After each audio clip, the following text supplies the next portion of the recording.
Good morning, and welcome to Morning Coffee with Brigid. I'm Brigid Burke. Obviously, don't know who else would be doing this live stream but me. But yeah, so this is the last day of June. It is the 30th of June, which is just, I don't know. I sound like those people, like, I don't know, if anybody ever watches Jimmy Kimmel Live, usually on the first of the month, it'll be always the people who say, can you believe it's whatever month already? There'll be this kind of thing that they do. So it was just kind of like, can you believe it's going to be July 1st already? Yeah, because half the year is going to be gone. And it just seems like 2024 is just flying by. I mean, I know it does seem a bit cliche, but that is definitely how I'm feeling about it.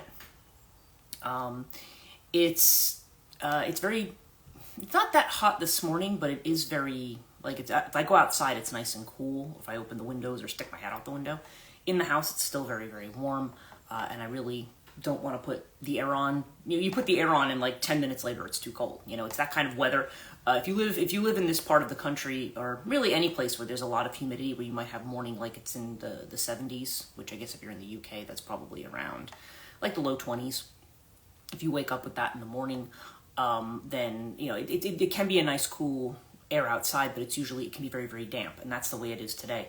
And there's more thunderstorms expected today, so it's funny, I love thunderstorms, but I'm kind of almost feeling like, you know, okay, please don't let this be another one that, like, rips wires down for 2 days and stuff like that, because, or hopefully the crews that were trying to fix the other are still in state and they can fix it right away. Because being out of power it's just, you know, you have food in the fridge that can get ruined. I was so annoyed because that last time it happened, I literally just gone grocery shopping. And now I'm like, oh great, is everything going to spoil now? I was throwing a lot of things in the freezer. My neighbor was like, yeah, put everything in the freezer. You know, it's probably be colder up there. So that's eventually what I did. And when I thought it was going to be 4 days, I thought I was going to have to either throw stuff out or move it to my sister's house. But fortunately, fortunately the power came back before then. So I'm just not going to complain. I'm just grateful that it's back, and just hope it's not going to be, this is the second time in 2 months. So I'm hoping it's not going to be a pattern. You have to remember, I've been living in this house for 21 years, because I moved in 2003, and that, you know, while there definitely are power outages and things, generally they're more associated with hurricanes. They're associated with, you know, like near tornadic activity, which again, unusual for New Jersey, but you're hearing about it much more often. Midwest is definitely like a haven for tornadic activity because they're flat. I mean, tornadoes can just go straight across. But in fact, I thought I heard somebody say that this last storm, there might have been a bit of a tornado, and that may be in some places, or at least something close to it in terms of, you know, the circulation activity. And that may be why this one was more devastating than it appears to a lot of people, because not everybody got that. So, and it seemed like Warren County, north of me, was slammed a little bit more. But anyway, I don't want to. We don't need a continual weather report of where I live. What I wanted to talk about today was yesterday I did my dream analysis class, and thank you to the people who signed up. I did one person who didn't make it, so hopefully, you know, I sent that person the materials, and hopefully everything, you know, everything's okay that they didn't make it. But and of course, anybody who took the class, if anybody has any questions, you know, feel free to email me, DM me, or whatever about about different things. But of course, in a 2-hour class, there's only so much workshopping you can do. If it was like a full day workshop, we probably could have gone into some more things. But,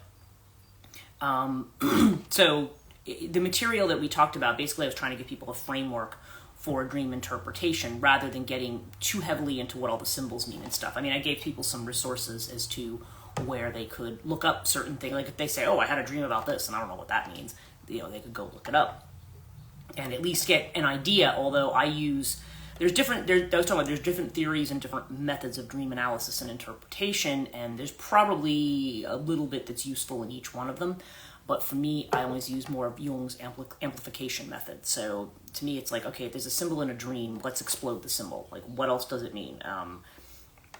If you see something, what does this thing mean to you personally? Because there's obviously a personal level that could have to do with the dream. And then what does it tend to mean collectively? What does this mean as a symbol, as it tends to appear? I mean, you know, there could be a mythical symbol, it could be a religious symbol, it could be something in the culture, it could just be something you have an association with, and there's certain main themes that tend to show up in dreams. So I talked a little bit about those. So just kind of setting the stage for what today's topic, which is going to be about the way Rahanni works and the way Rahanni works with dreaming, as I'm finding out, because I feel like this is a direct result of doing Rahanni. But first of all, actually, speaking of Rahanni, I posted something to my story today, and there's an Instagram. There's somebody who follows this live stream and everything. It's how aura you. It's HOW aura AURA letter U. How aura you. It's like cute. And this is an account. This is somebody who was a client, but also who does aura readings for people. So there's that used to be done years ago with Curlian photography, where you put your hand on like a thing, and then they would introduce like this electrical impulse, and it would sort of take a picture of your auric field, of your energetic field. And there have been other tools since then that work on it. Now it tends to be done more through a digital programming. You still have to put your hand on something, and then there's still a photograph that's taken. But it's basically mapping your energetic field kind of in terms of the colors and everything that appear there. And so she actually now has a new machine, and I don't know what this machine is called. But a couple of us, she asked me to come over to where she was working and experiment with the machine. So it's one where you put one finger in at a time. You do both hands. And it maps the energy on all of the fingers, and then it kind of gives you a total kind of biometric kind of portrait of your energy field, and whether your chakras are in alignment and different things, what your stress levels might be, where you are in terms of your organs, if they're in balance. Like it's meant to kind of map that. So she's doing some experimentation with it. So she had done one for herself. And after she did it, I think it was kind of just a stressful time. There was just some stress there, and so the readings kind of showed a lot of stress. And so we did the Rahanni, and after the Rahanni, she did it again. She decided to take her readings and see where she was at after she had the Rahanni healing, and the results were remarkable, because in her first one, like, you can see like her solar plexus chakra is like way off. It's like everything's like way out of alignment. And after the Rahanni, everything's, the solar plexus is slightly off, but everything else is like in line. It's pretty much perfectly in balance. So, and then there were other readings too that she didn't show in the image. I just shared the image that she shared with me, but that she shared publicly. But there was others that really showed that she had moved from a high stress level to an optimal stress level. It was like, if it was a long, like orange line, it immediately went back down to the green zone, which was definitely where it was a healthier spot. So that was just fascinating to see on a readout like that, how that was. So that's in my stories if you want to check that out. And it's in hers also if you want to follow her page and about what she's doing with the readings and stuff that she does with that. Just a lot of other things as well. She does massage therapy and other stuff. So it was How Aura You. Okay, and one word is the name of the account. So if you want to give her a follow. Okay, so but it was after I did that, and then after I did the dream class last night, I actually had a dream, and this was a big one. It was so funny, because it literally, all the different elements of dreaming that I was talking about with people who attended my class it was almost like, it was like a presentation of almost all of them, and maybe not all of them, that's probably an overstatement, but a lot of the common ones. And okay, so what I want to do is I want to tell you a little bit about this dream. Now, some parts of the dream are kind of gross, but because that can happen in dreaming. But I want to point something out. When I've been doing readings for myself, and again, I don't mean to make this a whole thing about me, but what I want to demonstrate is how, when I do coaching, this in a way, this is me coaching myself, right? But when I do coaching, the way in which the different modalities that you use kind of gradually wear away the things or bring up or transform the things in you that are blocking you from going where you need to go. If you're being tied to the past in some way, it's showing you how you're being tied to the past. And then you start to get an idea of, okay, this is where I've been blocked. This is where things need to be cleaned out. If I'm doing energy work, this is where I need to work. And this is how we will change the energy and move forward. Okay, so this is the way this is going to work, sort of in an energetic kind of a way. So for a long time now, like I said, I've been doing the Rahanni. I had some, very initially, you feel a lot of the joy that you experience with it and so forth. And then I found I was feeling like something like that, like there's a knot, like there's a block somewhere. And I was like, And when I would read on it, if I would do tarot, this is where you bring cards into the mix, right? So doing other modalities as well, or other systems of figuring things out intuitively. And it kept saying there's something from the past blocking you. There's something from the past. Now, when I think something from the past, I might go back to the period of time when I stopped, when I suddenly was not able to drive, and I had all this big freak out over my systems and that I was working on, and all the things that kind of went wrong around that. And so I tend to kind of go back to that period of time, or I might go back to certain things in childhood. My childhood was, I think in my childhood it was just, I think it was pretty good because I might have been pretty unaware of certain things. And as an adult, I look back and I kind of go, I don't know that was necessarily the best thing or that. I mean, that said, I can't claim like, I had some horribly, abusive or traumatic childhood, because that wouldn't be the case. But there were certain dynamics that I look back and go, that probably wasn't right. But we probably all have that. So those are the periods I tend to look to. So as I syndicated to people, I do write my dreams down, and I did circle the places where I was writing the wrong word down. So I kind of want to go through this a little bit just to give an example of why dream analysis is so important and why it's important to write dreams down. Okay, I started my thing with wow, just wow. And I explained that I gave a dream workshop yesterday. So I was driving in Tarrytown, which those of you who are not in the U.S. or not in this area, that's in New York. Anybody who's familiar with Washington Irving's Legend of Sleepy Hollow, that the Headless Horseman, that's set around Sleepy Hollow, Tarrytown, like that area. Irving's house is in Irvington. I've named after him, which is the town right next to Tarrytown. Generally, when you get off the New York Thruway, the 287 East, you would go either right into Tarrytown and Sleepy Hollow, or left towards Sunnyside, which is Irving's estate. You can kind of go either way when you get off the highway. And I used to go there all the time. Okay, so in this particular dream, I was driving, I must have been in Tarrytown, and I was driving, and there was somebody else in the car with me.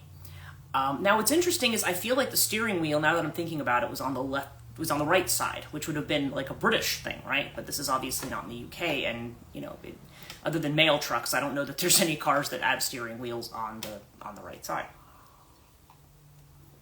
So, but I was driving, and I was making the right off of, there's a sign for another, I forget what it is, if it's 110, or there's another road anyway, but there's, to getting on the Tappan Zee Bridge. Okay, so this is the bridge that I was getting onto. And then it was like I was walking on this bridge. Now, if I was with anybody, I don't know where that person went. And it was like there was nobody driving on this bridge, which is an incredibly busy bridge, by the way, as a normal rule.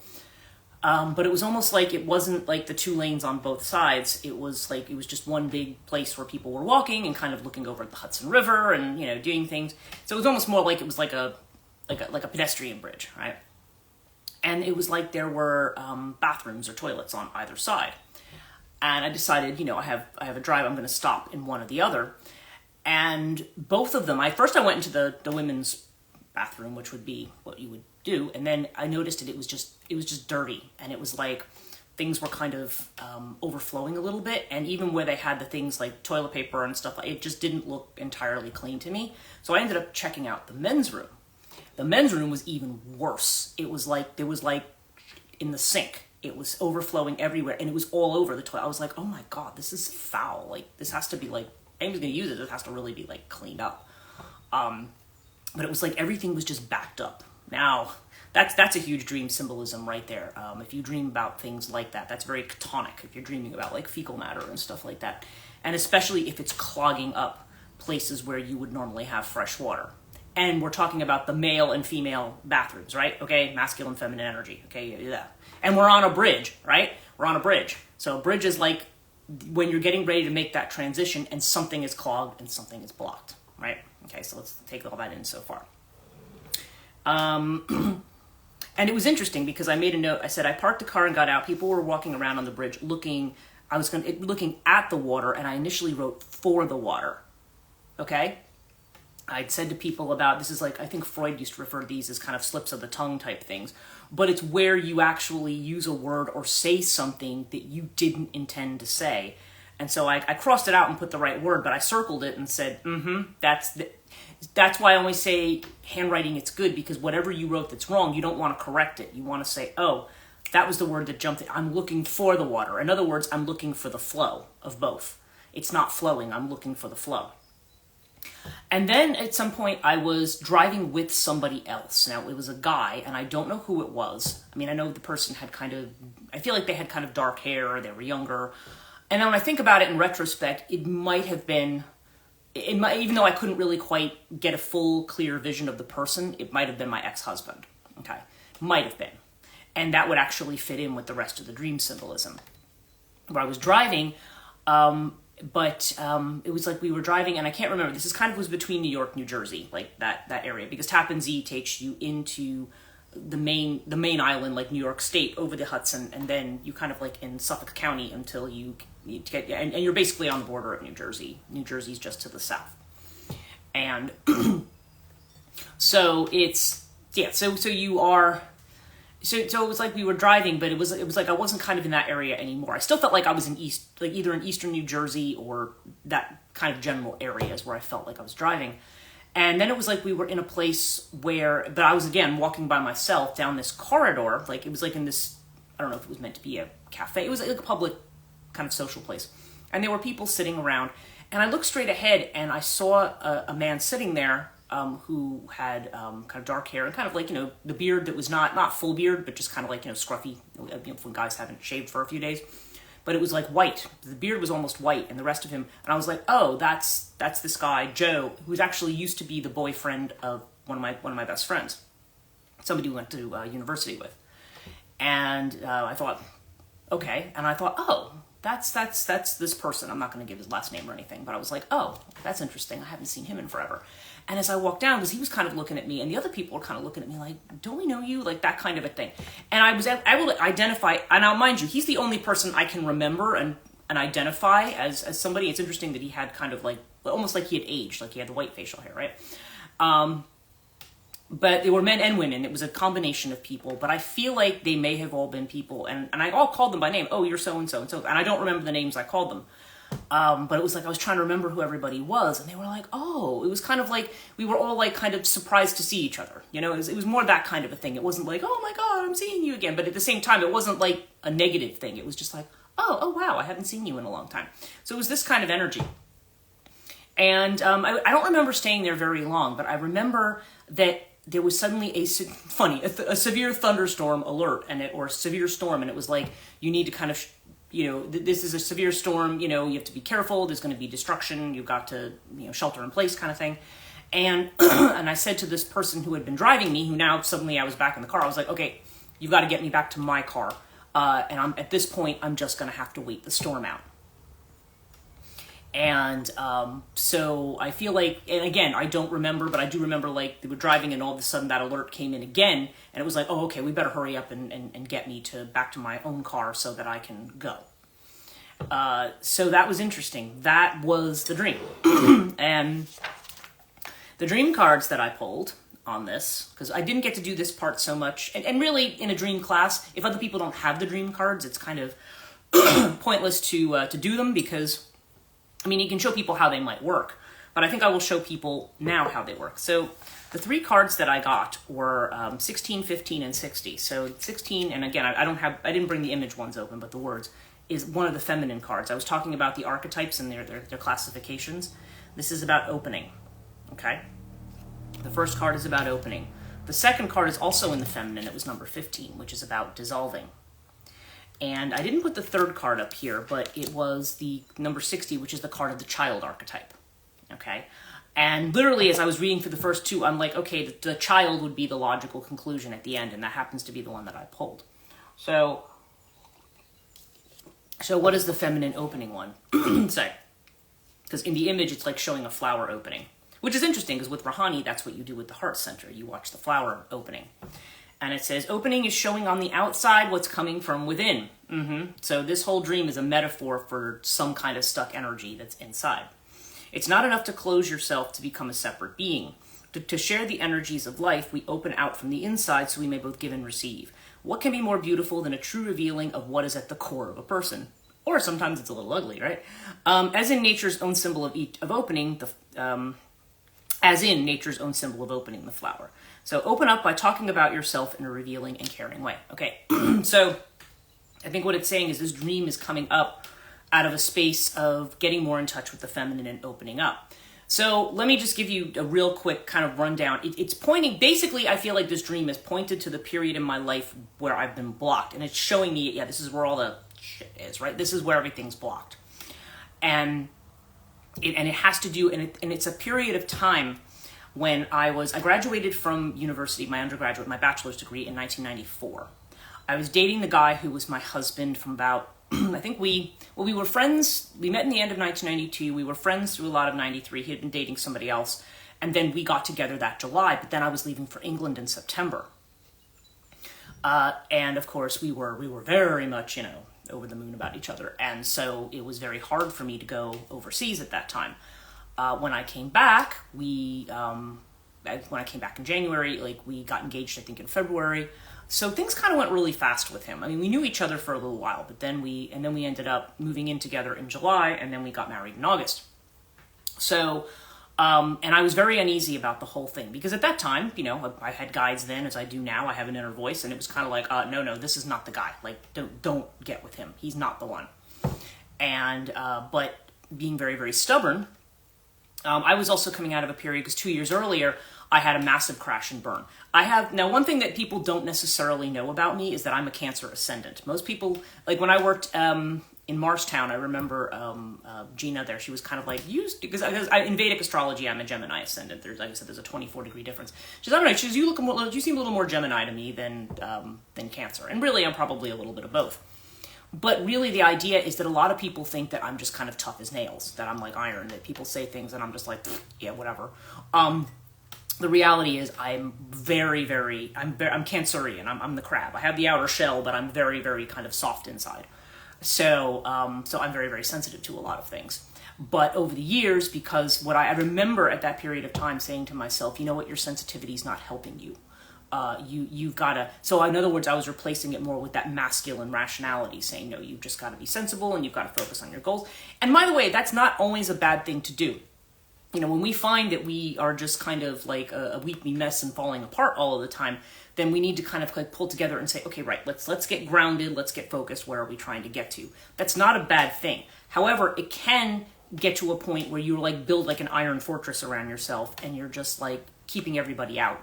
And people can tell, even if you are friendly to people kind of get the vibe that you're not really that open. And especially when it comes to relationships with men and stuff, I definitely, and again, that could be, I'm not going to brand that as positive or negative. It can actually depend on the situation. If you have somebody who's very predatory, they may think twice before, coming towards you.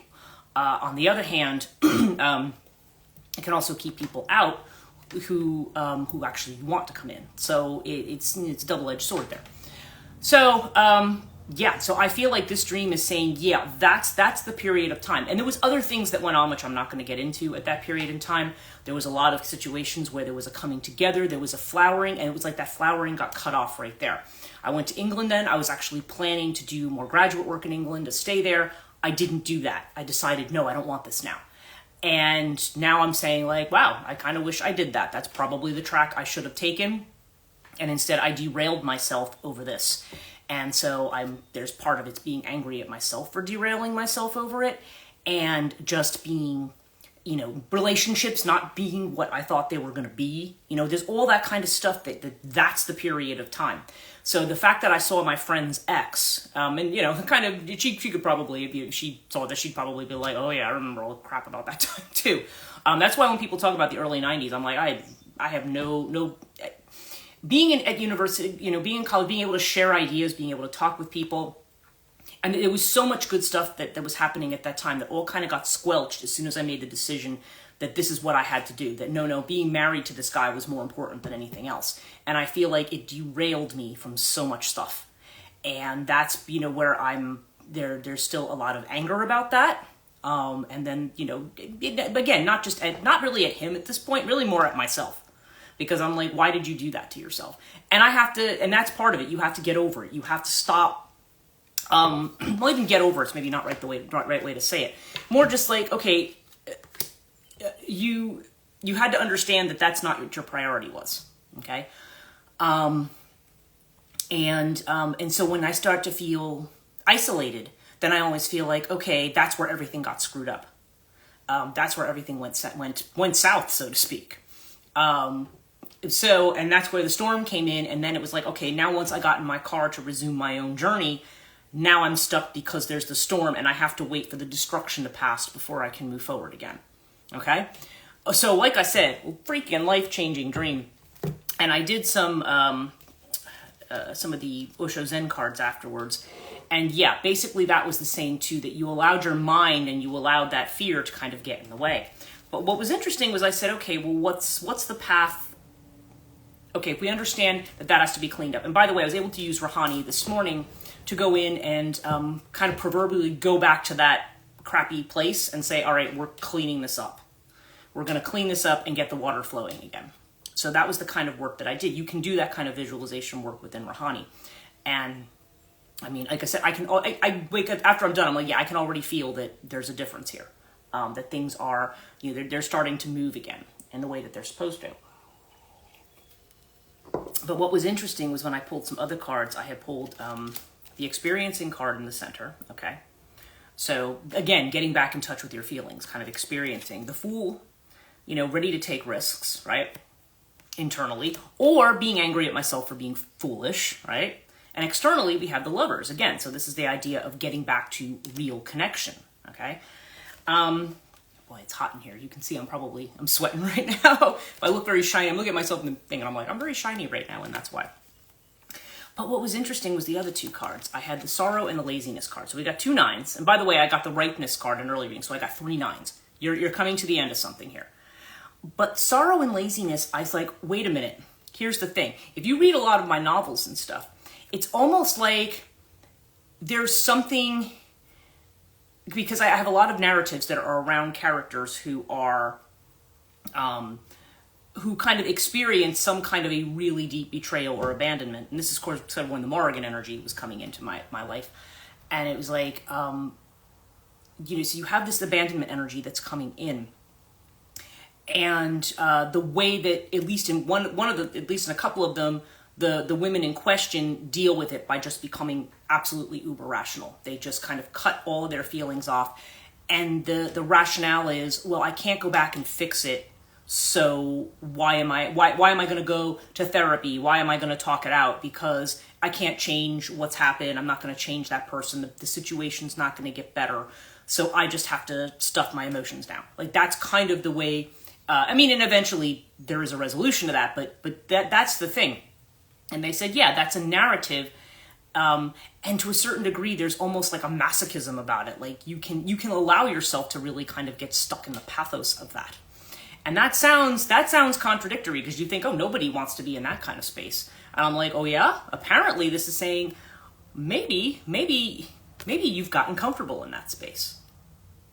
Maybe you've got to get the heck out of that space. Maybe you're comfortable in that space. And that was kind of like, I'm not going to call it a slap in the face, but it's kind of like, yeah, that's part of the problem. Neshla had talked about in our Rahanni class, she says, sometimes people don't heal because they don't want to. Because there's something about the wound that you can easily hang on to. Because it's safer there. Because you made a safe and familiar place for yourself. It's kind of the, what was that Edie Brickell song? I think it was called Circle. It was being alone's the best place to be when I'm by myself. Nobody else can say goodbye. It's that kind of energy. Like, okay, I can just stay in my own space and, do what I like and I'm happy here. But it's like when you're trying to expand outwards and you're trying to do things, then that's when you're seeing where all the blockages come in. So, yeah, quite transformational, eh? So I'm still just sitting here like, wow. on some level, it's not something I don't already know, but it's kind of like, okay, this is what we've got to pick up, and this is what we've got to, as you open up, and as you unblock yourself from all the things that stop you from doing, from moving in the direction that you need to move in, whatever that means. Okay, I don't want to say it means like whatever you're moving towards your goal, or areas where you feel like you're just stuck in the same loop. It's like, here, this is why you're stuck in the same loop. So yeah, or you may be looking for somebody to rescue you and get you out of that loop. And and that's not necessarily what opening up to love is. It's that's supposed has to be more of an equal exchange. So yeah, let's do our reading for everybody for today. Now, mind you, this just letting the cards know, because I've talked so much about myself here. This is not for me. This is for people who watch this video. It's Sunday morning and a lot of people are not on yet, so which is fair enough. But at least people who go back and watch this after, this will be a reading for you. So let's see.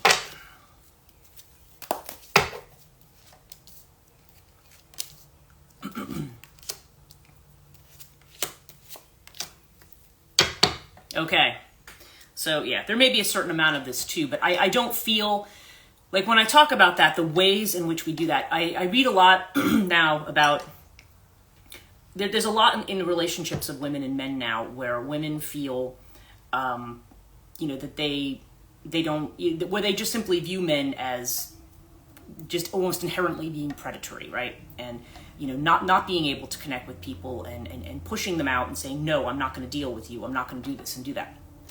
And I understand from the point of view of you should not let somebody just kind of move in, overwhelm you, and compromise you. I mean, in any way, shape, or form, emotionally, mentally, physically, whatever. That you should be able to say, no, this is my boundary. At the same time, after a while, there's definitely a sense of isolation there. I mean, we enjoy our independence, but then you can also get into a space where you can feel very isolated. So I don't think like what I'm talking about here is something that I don't think this is unique to me. I think this is something a lot of other people are going through, especially a lot of people in my age group who may have made certain decisions. We lived in a certain cultural milieu that said, if you're a woman, you're supposed to get married and have babies and have a family. And if we didn't do it the normal way, or if we, I've only had one marriage. I know some people who have had multiple marriages that have not worked out, and they've all kind of followed the same pattern. So this may be, I think this is something that's bigger than just me. I mean, again, the whole point of this is not for me to talk about me, but more to give you an example of something. And I don't want to talk about anybody else's personal experience because I feel like that's a privacy violation. So I'm not going to do that. So I'm only going to talk about me because I can decide what I want to talk about and not talk about. So anyway, but our center card here is friendliness. So yeah, again, about connecting with others. This is the Two of Cups energy. Now in this deck, it's less about romance and more about being friendly, but the way in which we open our hearts and reach out to others, okay? And the way in which we allow ourselves to be vulnerable and allow ourselves to let people in, to allow the waters of emotion to flow, right? Allowing that flow to come in. So this is definitely about coming into that flow. And the inner feeling of which we're unaware, yeah, this is the Emperor card, okay? This is the Rebel. Now, there's a few things about this. The Emperor, again, there's different aspects to what that energy means. Traditionally, this is Aries energy, and it's about leadership and taking control. So in other words, it's saying the internal thing that we're looking here is the way in which we, stand up and are proud of ourselves and who we are and become leaders and say, no, I'm going to have the courage to stand up and I'm going to do it my way and not the way everybody else tells me. So all of those elements, especially since this is called the Rebel card here, all of that I think is pertinent. Because we see here this Emperor is somebody, you see these chains on here. The chains are being broken on this person, okay? This person's breaking their chains and showing their own light, okay? So this is really what's going on internally. There's this sense that a lot of the shifts and the changes right now as we move towards vulnerability. I posted a card for the weekend from the Essential Oil Oracle, and I'm going to pull from that again today before I'm done. But it was the Jasmine card, and it was that when I am vulnerable, I am at my strongest, Okay, I feel like that's an expression of that. That when you actually open your heart to reaching out to people, and a lot of times we feel like that sounds cliche. We're like, oh God, don't tell me about all this love stuff, you know. But really, when you do that, then it's not, because it's not just about how you interact with others, it's about how you interact with yourself. It's about breaking the chains of other people's expectations on you, of the kinds of ways in which you punish yourself. And you can get stuck in that, and maybe even derive some kind of enjoyment about being stuck in that space. That's all something we have to think about. It's again, if a pattern's very, very comfortable for us, even if there's things about it that cause suffering, we may just sit there and say, yes, but this is easier than me trying to navigate new emotions. You know what I mean? Like, you still might stay in that space. So this is about breaking out. External feeling of which we are aware. Okay, 5 of Wands. Now, this is the totality card. Now, look at what's happening here. You've got a trapeze artist, and of course, with the trapeze, you've got 2 people coming towards each other, and one person has to grab the hands of the other and move. So this is a very coordinated movement at high level, where it's almost like walking the razor's edge. Like, you could fall, right? So again, if we look at it in the context of friendliness, it's the idea that we need others as part of this dance or this act, and sometimes we're doing things at high velocity, high speed. So with totality, it's like saying, you need to be totally focused on what you're doing. Okay, so there's this strong focus here with the totality card. But we know 5 of Wands traditionally can also have to do with conflict or competition. Like, usually, if you look at the Rider-Waite-Smith deck, it's the people all with the staves, but they're really kind of play fighting. They're not really fighting. So this is the way in which you're finding your way and finding your space, and being totally focused on where's the next place you have to reach to get to the next destination. Who are the people who are actually going to help you? How are you? It's not just about them and their focus, but it's also about you. So how are you totally in the moment? How are you focused on moving ahead? And then the card we have here is traveling, which is interesting. The 8 of Wands. So this, we moved from the 5 here to the 8. Okay, so this is again fire energy, wand energy. And traveling is about, in this image, it's like you see there's like it's almost like the side of a mountain, but there's this little opening in the side of the mountain. So it's almost like you're able to, rather than having to climb, it's almost like there's an easy place where you can pass through. And yeah, that and the meaning of this card in this deck is, things are going to move and you're not going to have to plan too much. So again, it's kind of saying, open yourself up, be out there. Don't follow the chains of, or even the chains of you feeling like you need to be the person in control of everything. Totality means, just focus on where you're going. Just set your intention. Focus on where you're going. And it's almost like the people who you need to have come to you are going to come to you. Okay. The traveling card to me is just that things are going to move, they're going to move fast, and they're going to move the way you need them to, okay? And the ultimate outcome is the postponement card, okay? So again, there's kind of the energy. This is another way of expressing what I was talking about before. The person who's only looking at the gray and not looking at the colorful images that are right in the middle here. So in other words, saying, the ways in which we may only focus on our lack and our suffering and our fear, and we may catastrophize about that. Like, well, yes, all of this is perfectly well and good, but, this isn't settled yet, and that's not settled yet, and I don't know. And we have been seeing in readings over the last few days the idea that if we're going to wait, postpone our happiness until everything's just perfect. And it's like, there's never going to be a time when everything is quote-unquote just perfect. There's only going to be something that's a little out of whack, okay? Or maybe even a lot out of whack. And so the question is, okay, how do you still be happy and loving and in the moment and open to opportunity in that space, rather than immediately taking the thing of like, I need to withdraw and shut myself down, okay? Now, Four of Swords, we also have to indicate as a card of healing. So that's also a component of this as well. We may well be healing from wounds, but if you think about it as if you have an accident, let's just say you have a broken leg or something like that, or maybe just even something that goes wrong with your tendons and so forth. And so let's just say you have to go in and have surgery of some kind, or you have to have it set. Now, for a period of time, you're immobile. You've got to wait until that has a time to heal. However, as you know, if you've ever had anything that's happened, like with the knees or anything like that, if you just say, oh, well, you know what, I had that injury and there's still, still I move it a little bit, it's a little uncomfortable. So I'm just going to continue to not move it. I'm just going to continue to sit here and maybe take the drugs, or whatever. But the thing is, the path towards healing at some point is that you got to move. Okay. You've got to move. Physical therapy. You got to get it moving again. Otherwise the scar tissue will solidify you into place. And now the cure is going to be 10 times harder. Okay. So there's an energy of don't postpone. There's a point at which, you acknowledge all that's going on, you acknowledge the wounding and the healing, but you also may need to take action. Okay. And again, to be open. It's just, yeah. So it's kind of remarkable to me on the whole that we can talk about dreams. I can do the Rahanni, and what's happening is gradually over time with the with doing the healing regularly, different stuff is coming up and it's coming out, and it's coming out in the dream space. That's why I said the dream space is so important to transformation. And so you transform and you open up. So yeah, so very interesting. Okay, I got a couple of cards that popped out here, so give me a moment. I had one that fell on the floor.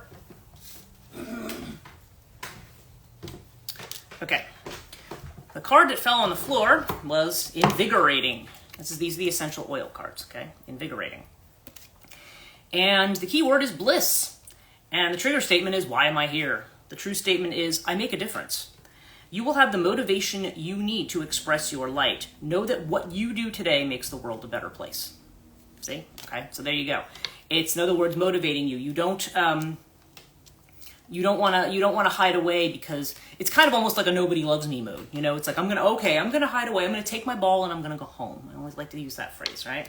And the other card we got was metabolic. Okay, this is self-worth is the key word. And the trigger statement is, I'm disgusting. And it's funny, now I'm thinking about the roots of that dream, right? The true statement is, I'm a miracle. Please be gentle and love yourself. Provide your body, mind with what it truly needs to carry you on your journey. Okay?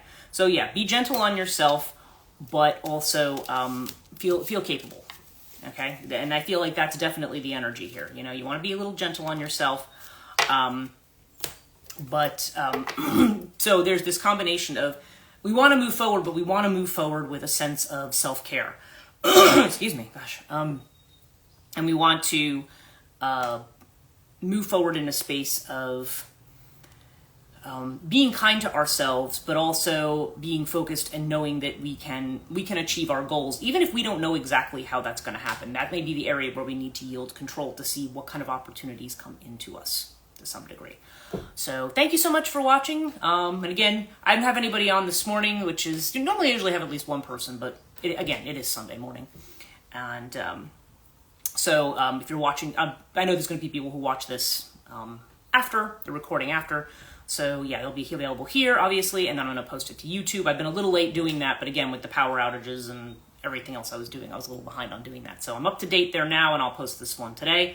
Tarot readings are going to be a little, maybe a day late. I'm thinking I had an appointment. I do have openings, by the way, for Rahanni and for other types of things today if people want services. I did have a client that had to rebook that was booked for today.